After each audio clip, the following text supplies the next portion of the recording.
Welcome to వీక్షణం. జన్యు మార్పిడి ఆహార పంటలు పర్యావరణానికి చాలా డేంజర్. ఎందుకంటే అది పర్యావరణంపై ఎలాంటి ఎఫెక్ట్ చూపుతుందో ఊహించడం కష్టం. సంప్రదాయ మొక్కలకు సమస్య, కానీ మారుమూల ప్రాంతాల్లో విత్తనోత్పత్తి కోసం అంటూ రహస్యంగా ప్రయోగాలు చేస్తుండటం ఇప్పుడు చర్చనీయాంశమైంది. ములుగు జిల్లా వెంకటాపూర్ పరిసరాల్లో మొక్కజొన్న సాగు జోరుగా సాగుతోంది. ఇప్పుడు దిగుబడి రాక సీడ్ ఆర్గనైజర్ చేతులెత్తేయడంతో మ్యాటర్ మొత్తం బయటపడింది. ఈ మొక్కజొన్న సాగు చుట్టూ ఎన్నో డౌట్స్ అలాగే ఉన్నాయి, జవాబులే రావాల్సి ఉంది.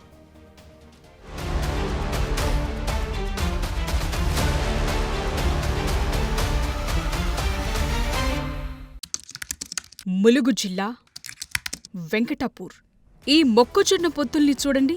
ఇది సీడ్స్ ఉత్పత్తి కోసమంటూ ఏజెన్సీ ఏరియాల్లో పండిస్తున్న పంట. సీడ్స్ కోసం పత్తైనా మరొకటైనా రైతులతో ఒప్పందాలు చేసుకుని పండించటం ఒకెత్తు. కాని ఇక్కడ మాత్రం ఇవేవీ లేవు. అంతా సీక్రెట్. సీడ్స్ తేవటం, స్థానిక రైతులకు పండించాలని చెప్పటం, పంట మొత్తం కొంటామని నమ్మించటం, ఇదే జరుగుతోంది. ఇప్పుడు దిగుబడి రాక సీడ్ ఆర్గనైజర్ అడ్రస్ లేకుండా పోవటంతో రైతులు రోడ్డెక్కటంతో కార్న్ సీడ్స్ చుట్టూ డార్క్ సీక్రెట్స్ అన్నీ ఒక్కొక్కటిగా బయటకొస్తున్నాయి. 5 ఎకరాలు వేసినాం, మొత్తం గింజలు రాలే, మొత్తం బెండ్లే. 4-5 గింజలు ఉన్నాయి. ఇక ఏటా ఏందంటే కొంచెం అప్పే మిగులుతుంది. మళ్ళీ ఈ సంవత్సరం చేసిన అప్పు తీరి కొద్దిగా వస్తాయి కదా అని వేస్తాను. ఈ అప్పు ఆ మందు కట్టాలు రంగు డబ్బాకు కూడా 1000 రూపాయలు అంటాను. గింజలు కలుపుతారు కదా రంగు, దానికి 1000 రూపాయలు అంటాను. ప్రతి దానికి డబ్బులే అంటాను.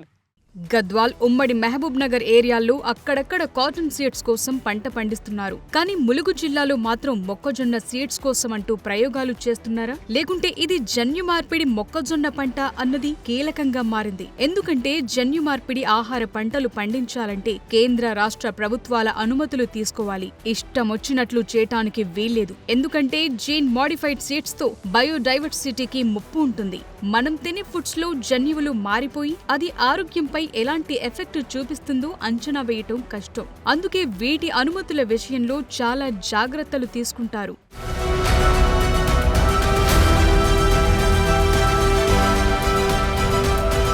ఇప్పుడు మెయిన్ క్వశ్చన్ ఏంటంటే, ములుగు ఏరియాలో పండిస్తున్న మొక్కజొన్న క్రాప్ జెనెటికల్లీ మోడిఫైడా కాదా అన్నది ఒకటి, సీడ్స్ కోసమే పండిస్తున్నారా అన్నది ఇంకొకటి. ఒకవేళ సీడ్స్ కోసమే పండిస్తే అనుమతులు, అగ్రిమెంట్లు, రిజిస్ట్రేషన్లెక్కడ? ఒకవేళ జన్యు మార్పిడి విత్తనాలను నేరుగా తీసుకొచ్చి సాగు చేయిస్తుంటే ఆ అనుమతులేవి అన్నది కీలకంగా మారాయి. ములుగు ఏరియాలో సాగుతున్న మొక్కజొన్న క్రాప్ చుట్టూ 1,00,000 డౌట్లు పెరుగుతున్నాయి. ఒక్కసారి ఈ విత్తన బ్యాగ్ చూడండి. దీనిపై పేరు లేదు, ఊరు లేదు, జస్ట్ ఒక కోడ్ మాత్రమే ఉంది.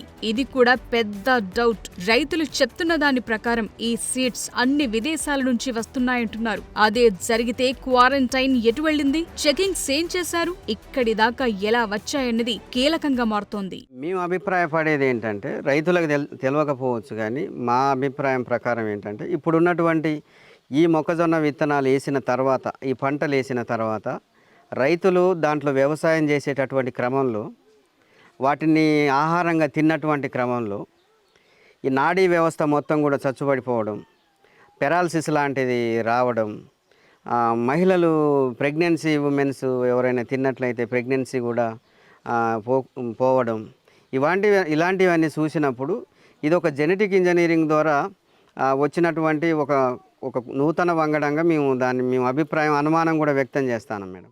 అడ్రస్ లేకుండా వెళ్లిన సీడ్ ఆర్గనైజర్స్ ను పట్టుకుంటేనే అసలు నిజాలు తెలుస్తాయంటున్నారు. నిజానికి బీటీ కాటన్ చాలా మందికి తెలుసు. గతంలో పత్తి దిగుబడులు రాక చీడపీడల కారణంగా రైతులు చాలా నష్టపోయేవారు. కానీ బీటీ ఎప్పుడైతే ఎంటర్ అయిందో పత్తి దిగుబడులు పెరిగాయి, చీడపీడల బాధలు తప్పాయి. బీటీ అంటే బాసిల్లస్ థురింజియెన్సిస్. ఇందులో CRY1AC అనే జన్యువు కీలకంగా ఉంటుంది. ఇది పత్తిని ఆశించే పురుగు. పత్తి ఆకును తినగానే చనిపోయేలా చేస్తుంది. విషపూరితం అన్నమాట.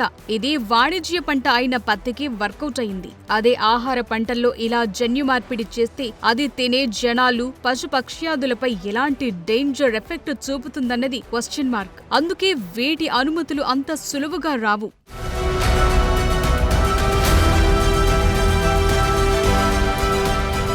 కానీ మొక్కజొన్నపై చాలానే కుట్రలు జరుగుతున్నాయనటానికి ఇదొక ఎగ్జాంపుల్ మాత్రమే. గతేడాది తమిళనాడులో కూడా ఈ జన్యు మార్పిడి మొక్కజొన్న క్రాప్ చుట్టూ పెద్ద రగడే నడిచింది. 2021 మార్చిలో FSSAI మొక్కజొన్న సహా 24 ఆహార పంటలను దిగుమతి చేసుకోవటానికి GM ఫ్రీజ్ సర్టిఫికేట్ తప్పనిసరి చేసింది. ఒక పంట జన్యు మార్పిడా కాదా అన్నది పాలిమరేజ్ చైన్ రియాక్షన్ పద్ధతిలో తెలుస్తుంది. ఇటీవలే national institute of food technology సైంటిస్టులు సమర్పించిన జర్నల్లో భారత్లో మొక్కజొన్న ప్రాసెస్డ్ ఫుడ్ ఐటమ్స్ ను జన్యు మార్పిడి చేసిన ఆనవాళ్లను గుర్తించారు. జేఎం పాజిటివ్ వచ్చింది. ఇది ఆందోళన పరిచే విషయం. ఇదే సీన్ ములుగు జిల్లా ఏజెన్సీలో రిపీట్ అయిందా అన్నది శాంపిల్స్ టెస్ట్ చేస్తేనే బయటకు వస్తుందంటున్నారు.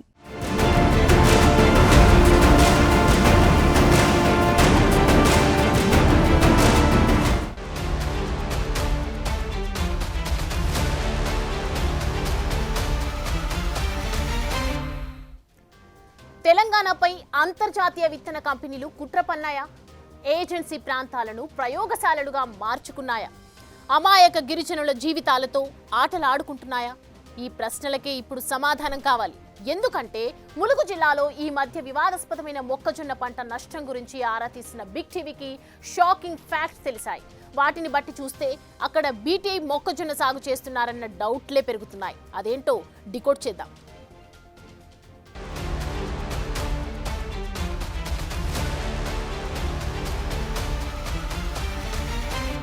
ములుగు జిల్లాలో బీటీ మొక్కజొన్న సాగు చేస్తున్నామన్న విషయం అక్కడి గిరిజన రైతులకు కూడా తెలియదు. కొన్ని విత్తన కంపెనీల పేర్లతో కొంతమంది ఆర్గనైజర్లు ఏజెంట్లు వేసిన ఉచ్చులో పడ్డారు అక్కడి అమాయక రైతులు. మొక్కజొన్న విత్తనాలను సాగు చేస్తే ఎకరాకు 4 టన్నుల పంట దిగుబడి వస్తుందని, భారీగా ఆదాయం వస్తుందని ఆశ చూపించడంతో దాదాపు 5 నుంచి 6 వేల ఎకరాల్లో విత్తనాల కోసమే మొక్కజొన్న సాగు చేశారు అక్కడి రైతులు. కానీ పంట కోసే సమయానికి చూస్తే కనీసం ఎకరాకు 3 నుంచి 4 క్వింటాళ్లు కూడా వచ్చే పరిస్థితి కనిపించడం లేదు. అంతేకాదు ఇక్కడ బీటీ సాగు చేస్తున్నారేమో అన్న అనుమానాలను బలపరచడానికి మరికొన్ని సాక్ష్యాలు కనిపిస్తున్నాయి.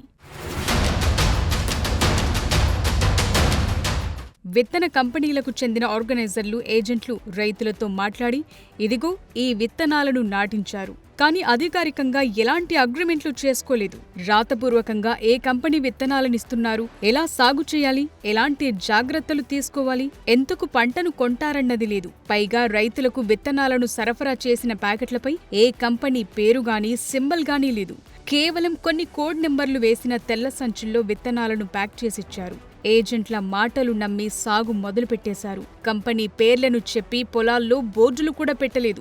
గిరిజన ప్రాంతాల్లో, అది చదువు అసలే రాని రైతు పొలాల్లోనే ఎందుకు వీటిని సాగు చేస్తున్నారు? దిగుబడి రాలేదని తెలిసాక విత్తనాలు సరఫరా చేసిన ఏజెంట్లు, ఆర్గనైజర్లు ఎందుకు పరారయ్యారు? కష్టపడ్డ తర్వాత ఇప్పుడు 4 నెలలు అయింది. పంట చేతికి వచ్చే టైంలో ఇరుద్దామని దగ్గరికి పోతే కన్నీళ్ళు తప్ప దాన్ని చూస్తేనే బాధ అనిపిస్తుంది మేడం. వ్యవసాయం చేసి ఇంత కష్టపడి విరిస్తే 1 రూపాయి వస్తుందని చూస్తే అందులోకి పోయిన తర్వాత ఎటువంటి లాభం కనిపించేటట్టు లేదు. మాకు ఎటువంటి ప్రూఫ్, ఒక రసీదు ఇవ్వడు మేడం. కనీసం సంచి, తెల్ల సంచి ఇచ్చింది మేడం. దాని మీద ఒక పేరు, హైటెక్ అని పేరు లేదు. దాని మీద ఒక మ్యానుఫ్యాక్చర్ డేట్ లేదు, ఎక్స్పైరీ డేట్ లేదు. ఎటువంటి రాతపూర్వకం కానీ కనీసం ప్రింటెడ్ కూడా విలువలు అక్కడ దాని మీద ఏమి లేవు మేడం. అసలు ఎటువంటి రాతపూర్వకంగా లేదు, ఏం లేదు. మాట ద్వారా మేము ఆయన ఇస్తే నమ్మి వేసినాం మేడం. ఇక్కడ బీటీ మొక్కజొన్న సాగు జరుగుతుందనటానికి మరికొన్ని అనుమానాలు కూడా ఉన్నాయి. సాధారణంగా సాగు చేస్తున్న మొక్కజొన్నను రైతులు కానీ వాళ్ల ఇంట్లో వాళ్లు గాని కోసుకుని తింటుంటారు. కానీ ఇక్కడ మాత్రం ఒక్క కంకి కూడా ఎవరూ కోసుకోరు. కారణం, అవి తింటే పక్షవాతం వస్తుందని, అనారోగ్య సమస్యలు చుట్టుముడతాయని స్థానికులే అంటున్నారు. కంకులు తింటే మేడం తీయగున్నాయని తింటే పిల్లలు, మేము మొత్తం చేతులు కాళ్ళు బాగా పీకుతాయి మేడం. ముఖం కూడా బాగా వాపు వచ్చింది మేడం. కాళ్ళు చేతులు కూడా లేవకుండా బాగా నొప్పులు ఎక్కినాయి మేడం. చిన్నపిల్లలకు కూడా జ్వరాలు వచ్చినాయి మేడం. మాకు తెలవక బాగున్నాయని తిన్నాం మేడం. మేము తింటే ఇట్లా అయింది మేడం. అయితే ఒక ఆమె పనికి వెళ్ళింది మేడం. పనికి వెళ్తే ఆమె గర్భిణి కూడా పోయింది మేడం. ఇక్కడ సాగవుతున్న పంట ఎంత డేంజరో మరో రైతు చెప్తున్నాడు. ఆయన మాటల్లో వినండి. ఇసప్రయాణమైన పంట అది మన ఏరియాలో అసలు అది రద్దు చేయటం తప్ప, అది చేసినా కానీ ఏ రైతు కూడా ఇక బాగుపడ్డు. మనుషులు చనిపోవటం తప్ప బతికే అవకాశం అయితే లేదు ఆ పంట మీద. ఎందుకంటే ప్రతి మనిషి, అందులోకి పోయిన మనిషి మందు కొట్టినా వ్యాధి వస్తుంది. తర్వాత అందులో పడని మనిషి అయితే 2 రోజులకే పడిపోతుంది. మా ఊళ్ళో అయితే ఇప్పుడు సంవత్సరం అయింది. ఆమె పోయిన మొక్కజొన్నలు వేసేటప్పటికి పడ్డ మనిషి వరంగల్ ఎంజీఐ అని చూసినా కానీ ఇప్పుడు కొద్దిగా జాయిగా నడుస్తుంది. అప్పుడైతే కాలు చేయి మొత్తం పడిపోయి పోతే ఒక 6 నెలల దాకా అందులో ఉన్నాం. సత్యం అని ఈ రైతు ఇంత బాధతో ఎందుకు చెప్తున్నాడో తెలుసా? ఈ మాయదారి విత్తనాలను సాగు చేసి నష్టపోయి ఇతని కొడుకు ఆత్మహత్యకు పాల్పడ్డాడు. ఇక ఇది ఎక్కయి ఇక ఇప్పుడు అప్పులలో పడేటట్టున్నది. ఇప్పుడు 10 ఎకరాలు అంటే దాదాపు 1,50,000-2 లక్షల దాకా పెట్టుబడి అయింది. మోటార్లు కొనుక్కోవటం కానీ ఈ వ్యవసాయం ఎద్దున్న కానీ దీనికి కానీ బొచ్చుడు అయినాయి కదా 2 లక్షల దాకా. ఇక లాభం లేదు. పిల్లగాడు చూస్తే చిన్నోడు, వ్యవసాయంలో సాగుదాలు లేదానికి ఆడికి పొజిషన్ లేదు. ఇక మానసికంగా చెప్పుకోలేక భార్యకు కూడా చెప్పుకోలేని పొజిషన్ అయింది. చెప్పాలనో అర్థం కాక పిల్లలు కూడా ఇంటికాడనే ఉన్నారు కానీ ఇంటి దగ్గరే తెలవకుండా మా ఇల్లు వేరే ఇక వచ్చి ఉండటం మరి ఎట్ట చేసుకున్నాడో ఇక కొంచెం అది మందు పోసుకొని దాని మీద ధైర్యం మీద పోసుకున్నాడు మేడం.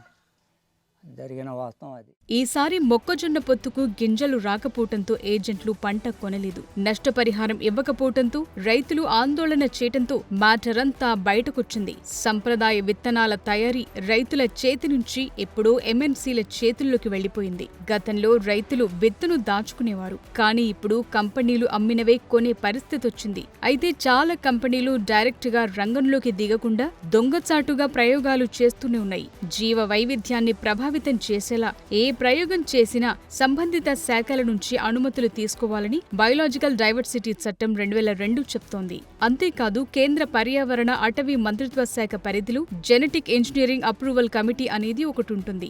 ఆ అప్రూవల్స్ కూడా అవసరమే. సో ఇవేవి తీసుకోకుండా చేస్తే బయోపైరసీ కిందకే వస్తుంది. నిజానికి విత్తనోత్పత్తి కోసమే సాగు చేస్తున్నప్పుడు తక్కువ దిగుబడి వస్తుంది. ఇందులో పాలినేషన్ అంటే సరైన కీటకాలు లేకపోవటంతో పరాగ సంపర్కం సరిగా జరగకపోవటం, మోతాదుకు మించి పెస్టిసైడ్స్ వాడటంతో దిగుబడి రాకపోవటం వంటివి జరిగి ఉండొచ్చని అగ్రి ఎక్స్పర్ట్స్ అంటున్న మాట. పురుగు మందులు ఎక్కువ వాడటం వల్ల తేనెటీగలు ఇలాంటివన్నీ కూడా లేకపోతే పాలినేషన్ జరగదు. దానివల్ల కూడా దిగుబడి తగ్గిపోతుంది బాగా. అప్పుడు మాన్యువల్గా చేయాల్సి వస్తుంది పాలినేషన్. అంటే అది కూడా ఒక కారణం అయి ఉండొచ్చు. అయితే మనము ఇప్పుడు కనుక్కోవాల్సింది ఏంటంటే ఈ సీడ్ ఆర్గనైజర్ ఎవరు, ఏ కంపెనీ కోసం పనిచేస్తున్నాడు, ఇది ఒక ఫస్ట్ స్టెప్ మనం చూడాల్సింది. రాష్ట్ర స్థాయిలో కూడా రిజిస్టర్ చేసుకోవాలి కంపెనీ వాళ్ళు. ఈ రెండు జరిగాయా లేదా అన్నది రెండోది మనం చూడాలి. అది రిజిస్టర్ చేసినప్పుడు ఏ పేరుతో చేశారు అన్నది, అంటే ఇది ఏ రకము అని రిజిస్టర్ చేశారు అన్నది మనం చూడాలి. ఇది విత్తన కంపెనీల ఒత్తిడి మేరకు జరుగుతుంది.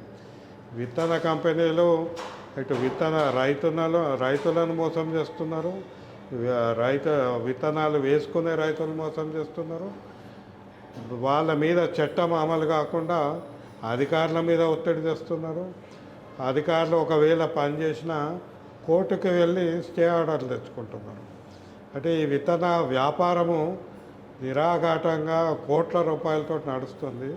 ఇప్పుడు ప్రశ్న ఏంటంటే సీడ్ ఆర్గనైజర్ ఎవరు, ఏ కంపెనీ కోసం పనిచేస్తున్నారన్నది తేలాలంటున్నారు. ఇల్లీగల్ జీఎం అయితే పర్యావరణానికి ప్రమాదమని గుర్తు చేస్తున్నారు. ఇది విత్తన చట్టాన్ని ఉల్లంఘించటమే అవుతుంది.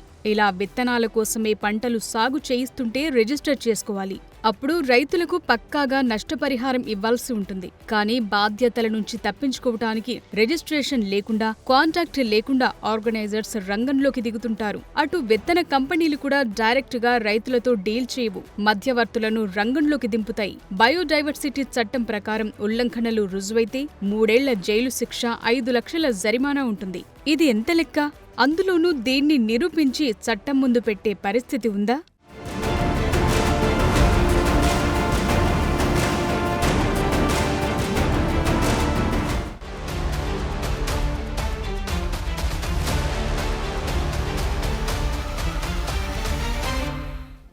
జన్యు మార్పిడి పంటల ప్రయోగాలు అటు పర్యావరణానికి, ఇటు జనం ఆరోగ్యాలకు చేటు. అందుకే ఆహార పంటల విషయంలో అనుమతులు అంత ఈజీగా కేంద్రం ఇవ్వదు. ఇప్పుడు ములుగు జిల్లాలో మొక్కజొన్న క్రాప్ అసలు కథలు బయటకు రావాల్సి ఉంది. రైతులకు న్యాయం జరగాలి. చట్టవిరుద్ధంగా పనులు చేస్తున్న వారిపై ఉక్కుపాదం మోపాలి.